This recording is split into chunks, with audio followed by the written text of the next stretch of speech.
ഇനി വിദേശ വാർത്തകളിലേക്ക്. ഗസയിൽ ഇസ്രയേൽ ആക്രമണത്തിൽ 37 പലസ്തീനികൾ കൊല്ലപ്പെട്ടു. ലെബനനിൽ കൊല്ലപ്പെട്ടവരുടെ സംഖ്യ 3000 കടന്നു. ഗസയിലെയും ലെബനനിലെയും ഇസ്രയേൽ യുദ്ധം അമേരിക്കൻ തെരഞ്ഞെടുപ്പിൽ അവസാന മണിക്കൂറുകളിലും ചർച്ചയാകുന്നു. നമുക്കൊപ്പം PP ജെയിംസ് ചേരുന്നു. PP, good morning again. Welcome back to morning show. VP എവിടെ? ഇപ്പോൾ VPയുടെ ചില ആരാധകരുണ്ട്.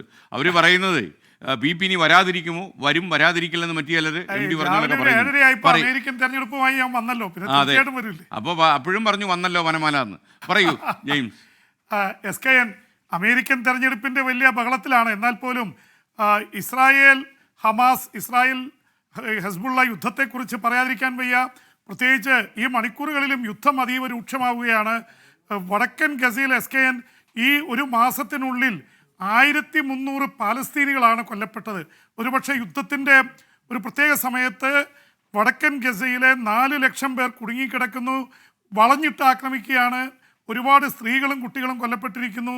ലെബനനിൽ അതുപോലെ തന്നെ നിരവധി പേർ കൊല്ലപ്പെട്ടിട്ടുണ്ട്. ഗസയിൽ മാത്രം ഈ 24 മണിക്കൂറിനുള്ളിൽ 40ഓളം പേർ കൊല്ലപ്പെട്ടു എന്ന വിഷമകരമായ വാർത്തകളാണ് വരുന്നത്. പറയാം, ഒട്ടും സുഖകരമായ വാർത്തയല്ല. എന്നാൽ പോലും പ്രത്യേകിച്ച് ഈ 10 വയസ്സിന് താഴെയുള്ള കുട്ടികൾ 17,000 പേരാണ് ഒരു വർഷത്തിനുള്ളിൽ കൊല്ലപ്പെട്ടത് SKN. അപ്പോൾ ഇതൊക്കെയാണ് പ്രധാനമായിട്ട് ഇപ്പോൾ ഇസ്രായേലും ഹമാസും തമ്മിൽ ഗസയിൽ നടക്കുന്ന യുദ്ധത്തിൽ, അതുപോലെ തന്നെ ഹെസ്ബുള്ളയുമായി ഇസ്രായേലുമായി മറ്റേ ലെബനനിൽ നടക്കുന്ന യുദ്ധത്തിൽ സംഭവിച്ചുകൊണ്ടിരിക്കുന്നത്.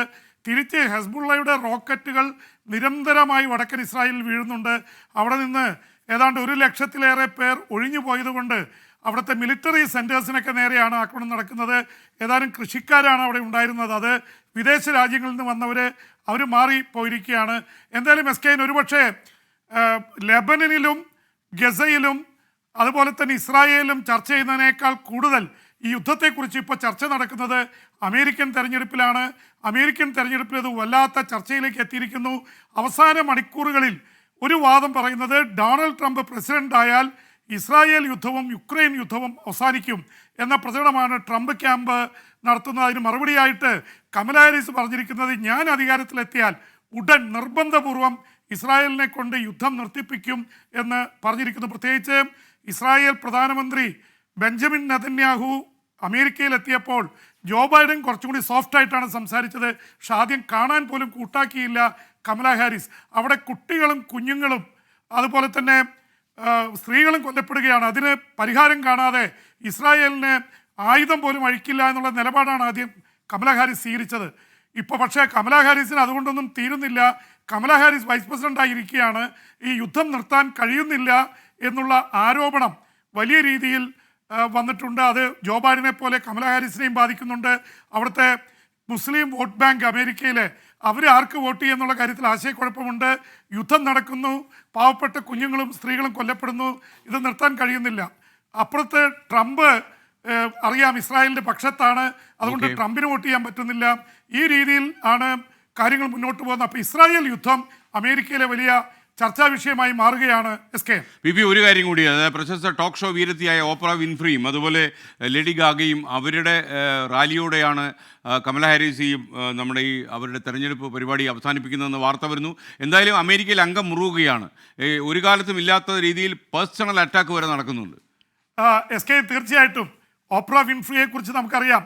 ബറാക് ഒബാമ ആദ്യത്തെ കറുത്ത വംശജനായ പ്രസിഡൻ്റായി തിരഞ്ഞെടുക്കപ്പെടുന്നതിന് ഏറ്റവും കൂടുതൽ പങ്ക് വഹിച്ച ഒരാളാണ് ഓപ്ര വിൻഫ്രി. അവർ പ്രശസ്ത ആയിട്ടുള്ള അവതാരകയാണ്, അഭിനേത്രിയാണ്. അവിടുത്തെ ഒരു സൂപ്പർ സ്റ്റാറാണ് ഓപ്ര വിൻഫ്രി. കറുത്ത വംശജർക്കിടയിൽ ബില്യനെയർ ആയിട്ടുള്ള ഏക വനിത എന്ന് വേണമെങ്കിൽ പറയാം. അത്ര വലിയ രീതിയിൽ സംസാരിക്കുന്ന ആളാണ്. അതുപോലെ ലേഡി ഗാഗ, അവരുടെ പേര് കുറച്ചുകൂടി വ്യത്യസ്തമാണ്. സ്റ്റെഫാനി ജോവന ആഞ്ചലീന ജെർമനോട്ട എന്നാണ് അവരുടെ റിയൽ പേര്. പക്ഷെ ലേഡി ഗാഗ ഈ പറയൂ അതെ SKN ഭയങ്കര സ്റ്റെഫനി ജോവന ജെർമനോസ കിട്ടി. ഏതാ ജെർമനോസ എനിക്ക് കിട്ടി. ജെർമനോട്ട എന്നുള്ളത് കിട്ടിയില്ലേ?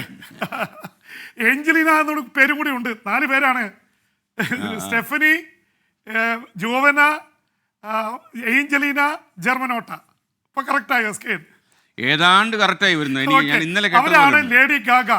ലേഡി ഗാഗയുടെ പ്രത്യേകത Okay. അവര് അമേരിക്കയിലെ പോപ്പ് ഐക്കനാണ്, സംഗീതത്തിന്റെ റാണിയാണ്, ഒരുപാട് ഗ്രാമി അവാർഡുകൾ നേടി.